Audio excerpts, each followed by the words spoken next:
സുഹൃത്തുക്കളെ നമസ്കാരം. കെട്ടുകഥകളേക്കാൾ അവിശ്വസനീയമാണ് പലപ്പോഴും സംഭവകഥകളെന്ന് നമ്മൾ കേട്ടിട്ടില്ലേ? ഇവിടെ ഇതിപ്പോൾ അവിശ്വസനീയം മാത്രമല്ല, അതിഭീകരമായിട്ടുള്ള ഒരു സംഭവകഥ കേട്ട് ലോകം മുഴുവൻ ഞെട്ടിവിറച്ചിരിക്കുകയാണ്. നിങ്ങളത് കേട്ടിട്ടുണ്ടാവും. അമേരിക്കയിൽ നിന്നുള്ളൊരു സാധാരണക്കാരനായ ഒരാൾ വളരെ വേഗത്തിൽ ആർക്കും മനസ്സിലാകാത്ത വഴികളിലൂടെ അതിസമ്പന്നനാകുന്നു, സ്വന്തമായിട്ടൊരു ദ്വീപ് തന്നെ വാങ്ങുന്നു. അവിടെ ലോകപ്രസിദ്ധരായിട്ടുള്ള, പറയുന്നത് അമേരിക്കൻ പ്രസിഡന്റ് ഉൾപ്പെടെയുള്ള വലിയ വലിയ രാഷ്ട്രീയ നേതാക്കന്മാർ, പ്രഗത്ഭരായിട്ടുള്ള ശാസ്ത്രജ്ഞന്മാർ, ലോകത്തിലെ ഏറ്റവും വലിയ കോടീശ്വരന്മാരിനൊക്കെ അതിഥികളായിട്ട് ക്ഷണിക്കുന്നു. അവിടെ ആഘോഷിക്കുന്നു, അവരുടെ ആവശ്യങ്ങളെല്ലാം നടത്തി കൊടുക്കുന്നു. ആവശ്യങ്ങളിലേക്ക് ഞാൻ കൂടുതൽ പോകുന്നില്ല. പലതും ഞെട്ടിക്കുന്നതാണ്. മനുഷ്യ മനസാക്ഷിയെ ഞെട്ടിക്കുന്ന അതിക്രൂരമായിട്ടുള്ള പല ആവശ്യങ്ങളോട് സഹായിച്ചു കൊടുക്കുന്നു. പലതിനെയും ഒളി ക്യാമറയിലൂടെ എടുക്കുന്നു.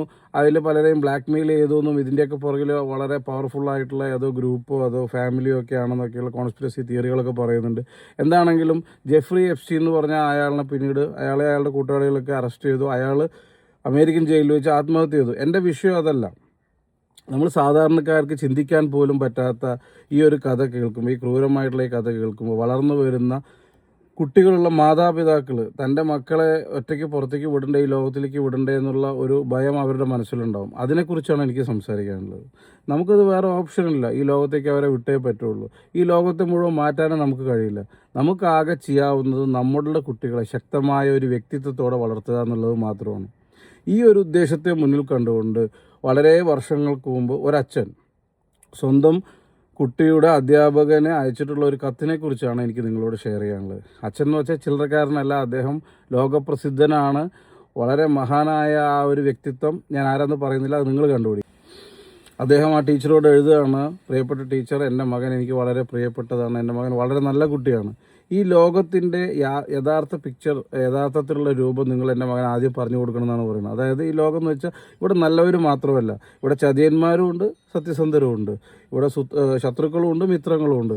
ഇവിടെ അഴിമതിക്കാരായിട്ടുള്ള, ഒരു എത്തിക്സും ഇല്ലാത്ത വളരെ വൃത്തികെട്ട രാഷ്ട്രീയക്കാരുണ്ട്. എന്നാൽ നീതിബോധമുള്ള, ആദർശശുദ്ധിയുള്ള, അർപ്പണബോധമുള്ള നല്ല നേതാക്കന്മാരും ഉണ്ട്. അങ്ങനെ രാവും പകലും പോലെ മിക്സിംഗ് ആണ് ഈ ലോകം എന്നുള്ള സത്യം ആദ്യം അവനെ പഠിപ്പിക്കണം എന്നാണ് പറയുന്നത്. രണ്ടാമതായിട്ട് ശക്തമായ ഒരു വ്യക്തിത്വം എൻ്റെ മകൻ ഉണ്ടായിരിക്കണം എന്നാണ്, അതിനുവേണ്ടി പഠിപ്പിക്കണം എന്നാണ് പറയുന്നത്. അതായത് അദ്ദേഹം പറയുകയാണ്: നിങ്ങൾ എൻ്റെ മകനെ സ്നേഹിക്കണം, ദയോടുകൂടെ പെരുമാറണം, പക്ഷേ ലാളിച്ച് വഷളാക്കരുത്. കാരണം ഉരുക്കുണ്ടാകുന്നത്, തീയിൽ കിടന്ന് ഉരുകിയാണ് ഉരുക്കുണ്ടാകുന്നത്. അതുപോലെ അത്യാവശ്യം പ്രതിസന്ധി ഘട്ടങ്ങളൊക്കെ നേരിട്ട് തന്നെ എൻ്റെ മകൻ വളർന്നു വരണം.